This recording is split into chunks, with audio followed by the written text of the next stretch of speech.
Hi and welcome to a new quick edit video. For this one I have decided to work on another sunrise image and apply some nice moody effects on this one. So before I go on with the editing, here are the before and after images.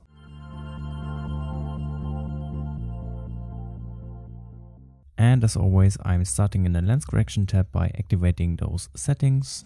Then I'm going back to the top and change the profile to Adobe Standard, which will already boost the shadows a little bit, and also desaturate the image, which works good for this one because I want to have a kind of desaturated look. So then I want to work on the white balance.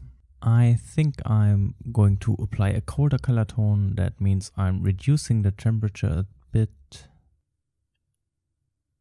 Okay, I'm not touching the tint.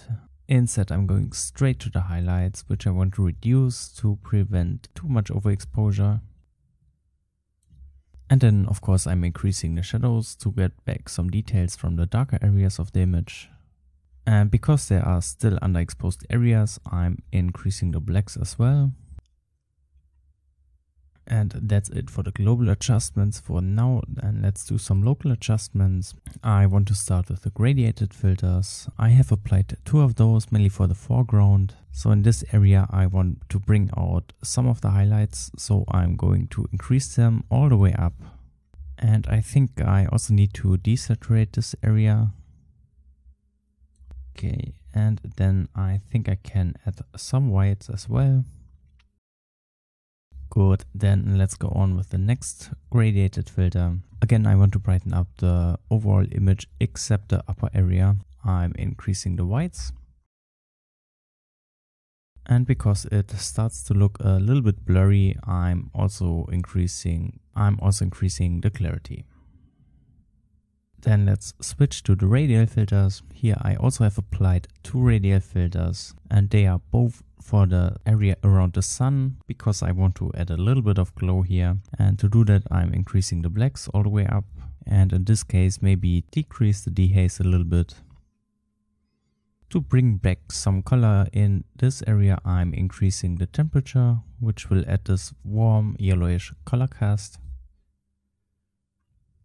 And then I'm basically doing the same thing for the reflection of the sun in the lake. I'm increasing the blacks, remove some of the dehaze, and add some temperature.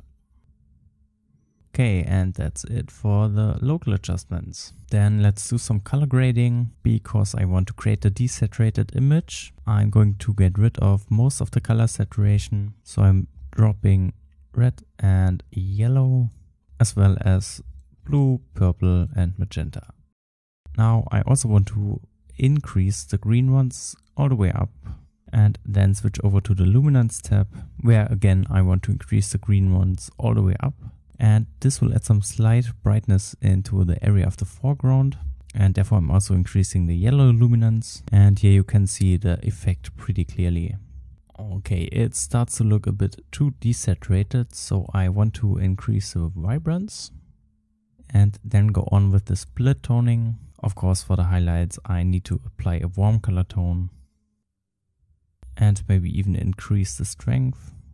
Then for the shadows I'm going to apply a colder color tone, but here I want to decrease the strength a bit. Okay, and then of course I'm applying a little bit of sharpening. And that's already it for editing this sunrise image. So let's do a small recap of everything. First, of course, I activated the lens correction settings, then I went back to the profile, which I changed to Adobe Standard, which has boosted the blacks and desaturated the overall image a little bit. I also applied a colder white balance. I balanced out the highlights and shadows by decreasing or increasing them. And then to prevent the underexposed areas, I increased the blacks as well. After the main global adjustments, I went on with the local adjustments, and those 2 gradiated filters I have applied for the foreground have the biggest impact on the image look. Here you can see I have boosted the highlights and the whites just to make this area a bit brighter, and I also desaturated this to not make it look too unreal. And the radial filters I have used to apply this glow effect around the brighter sun areas by increasing the blacks, removing some dehaze and increasing the temperature. Next, I removed a lot of saturation from different colors, as you can see here. I also have increased the luminance of the yellow and green color tones, which was mostly used to make certain areas in the foreground brighter. And of course the split toning, which had a rather big impact on this image, where I have applied a warm color tone for the highlights and a colder one for the shadows. And finally I have applied the sharpening, and that was it for the editing process. So I hope this was an interesting video, and of course if you'd like to see more content like this, then please feel free to subscribe to my channel, and thank you very much for watching this video.